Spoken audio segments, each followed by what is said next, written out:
What's up everybody, Damon here, and in today's gaming news, we've got February's PlayStation Plus games, Alan Wake 2 dials down its jump scares, and Warner Brothers has a make good for early Suicide Squad players. This is your daily fix.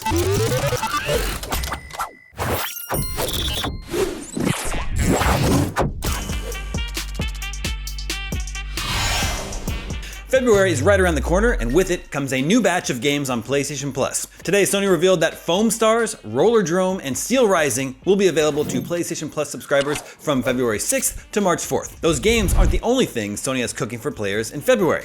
Subscribers will also receive a Fall Guys Icons pack, allowing them to fashion their little bean dudes in costumes of Aloy from the Horizon series and Ratchet & Clank from, well, Ratchet & Clank. In addition to the Fall Guys cosmetic pack, PS Plus Premium and Deluxe subscribers can look forward to a Valentine's Day gift in the form of a Spider-Man 2 game trial. The trial will give you a 2-hour time limit to web swing to your crime-fighting heart's content. Plus, any story progress and trophies you unlock during that allotted time will carry over to the full game should you decide to purchase it later. Now, for the games. Foamstars is a team-based hero shooter from Square Enix, where the goal is to leave your adversaries in your suds. Basically, think about it as if Overwatch 2's heroes were dropped into the world of Splatoon, and their weapons were soap-based. Foamstars will be available to PS Plus subscribers on both PlayStation 4 and 5. Rollerdrome by OlliOlli World developer Roll7 is a third-person shooting and roller skating game set in a dystopian 2030. You play as a skater who's tasked with entering a battle arena against waves of armed skaters for the chance to be crowned as the champion of the Rollerdrome. In our review, we said, its roller skating and third-person shooting may sound odd together, but just like its stellar soundtrack, Rollerdrome finds harmony in marrying the two to create something that truly shreds. Rollerdrome will be available for PS Plus subscribers on both PlayStation 4 and 5. And Steelrising, developed by French game studio Spiders, is a soulslike set in an alternate history of the French Revolution where lethal automatons run amok. In our review, we said Steelrising is a competent action RPG with an unforgettable setting, but it's dragged down by its humdrum Souls-like formula that doesn't do anything to make its combat or exploration stand out. Steelrising will be available for PS Plus subscribers on PlayStation 5.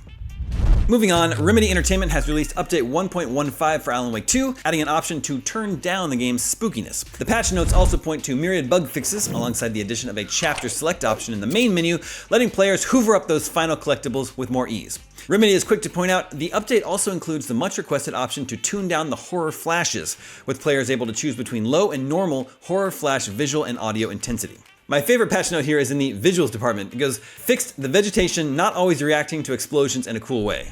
Now that makes me want to fire up the game again.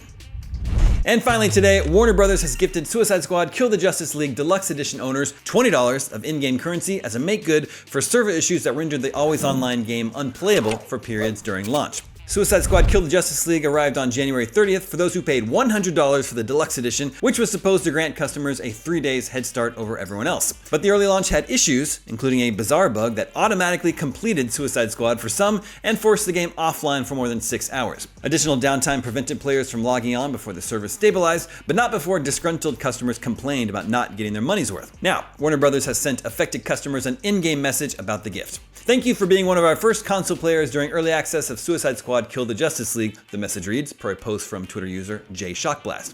We recognize that you've been patient with us during our initial launch server updates, and we'd like to show our appreciation for your patience with a special gift of 2,000 Luther coins. Thank you again. 2,000 Luther coins cost $20 and will get you a couple of standard in-game skins or a single deluxe or legendary skin. The debacle over Suicide Squad's launch issues has renewed calls for the promised offline mode to be added to the game as soon as possible. With Suicide Squad launching for standard edition owners on February 2nd, all eyes are on the servers to see if they hold firm or render the game unplayable once again.